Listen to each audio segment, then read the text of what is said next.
Pernah tak anda dengar cerita pasal sebuah hotel gah yang riwayatnya ditamatkan oleh sebatang jambatan?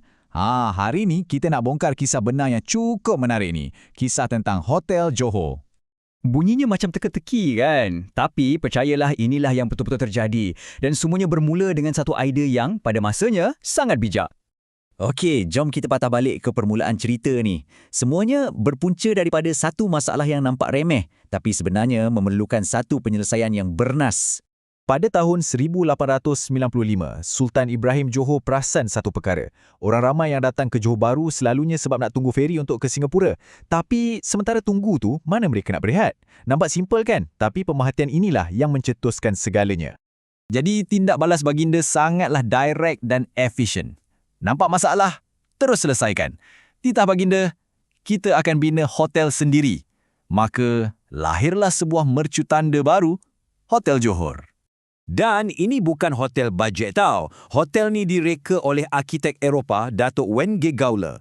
Lokasi dia pula, memang premium. Betul-betul tepi laut dengan pemandangan terus ke Selat Teberau.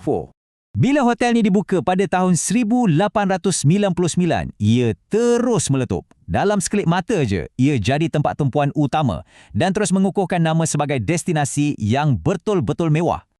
Cuba bayangkan, semua benda dalam hotel ni diimport khas dari England.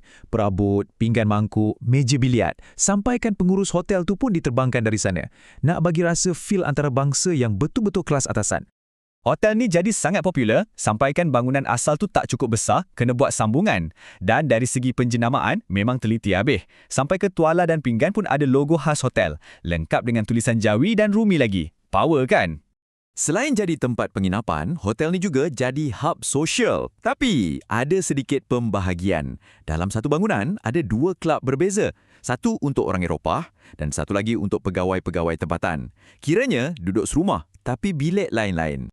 Okey, pada waktu ni, Hotel Johor memang tengah berada di puncak kegemilangan. Tapi mereka tak tahu yang ada satu projek kejuruteraan gergasi yang bakal mengubah nasib hotel ni untuk selamanya.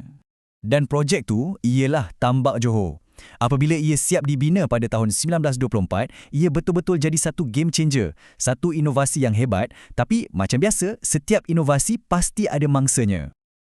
Bagi orang ramai dan sektor perdagangan, tambak ni memang satu kejayaan besar. Bayangkan, perjalanan dari Johor ke Singapura jadi jauh lebih mudah dan cepat. Ia adalah simbol kemajuan. Tapi untuk Hotel Johor, kemajuan inilah yang menjadi titik permulaan pengakhirannya. Sebab utama kenapa hotel tu wujud, iaitu untuk orang tunggu feri, dah tak relevan lagi. Lenyap macam tu je. Kesan pembinaan tambak tu memang dirasai serta-merta.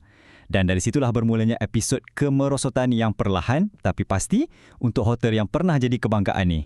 Logiknya mudah je.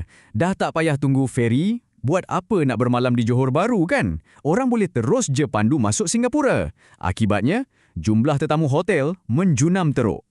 Bila bisnes dah merosot, penyewa-penyewa utama pun mula angkat kaki. Kelab Johor dan Kelab Perkhidmatan Awam Johor dua-dua berpindah ke lokasi baru. Jadi bangunan hotel tu pun bertambah-tambah kosong. Cuba bayangkan suasana tu. Daripada sebuah hotel yang dulunya riuk rendah dengan gelak tawa dan perbualan, sekarang jadi sebuah bangunan yang sunyi sepi. Kalau bercakap mungkin boleh dengar gema suara sendiri je. Pada tahun 1927, ada satu usaha terakhir untuk selamatkan bangunan ni. Sultan menitahkan supaya pejabat-pejabat kerajaan berpindah masuk. Jadi, dari sebuah hotel, ia bertukar wajah menjadi sebuah kompleks pejabat. Satu langkah yang praktikal kan? Tapi penukaran fungsi ni pun tak bertahan lama. Dan inilah yang membawa kita ke babak terakhir dalam riwayat Hotel Johor. Satu babak yang meninggalkan pengajaran yang sangat mendalam. Selepas pejabat-pejabat kerajaan tu pun akhirnya berpindah keluar, bangunan ikonik ni sekali lagi ditinggalkan kosong. Dan pada tahun 1962, nasibnya telah pun ditentukan. Hotel Johor akhirnya dirobohkan. Tujuannya untuk memberi laluan kepada jalan raya yang lebih luas bagi menangani masalah trafik di Johor Bahru. Fikir balik, ironik kan? Ia dibina kerana keperluan pengangkutan dan ia juga dirobohkan atas sebab yang sama.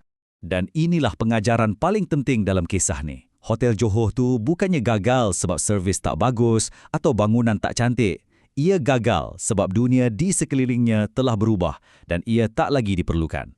Jadi, kisah ni membuatkan kita terfikir kan, apakah Tambak Johor versi zaman moden kita sekarang? Inovasi apa yang sedang berlaku hari ini yang mungkin tanpa kita sedar sedang menjadikan perkara-perkara yang kita anggap penting sekarang bakal menjadi lapuk suatu hari nanti? Cuba fikir-fikirkan.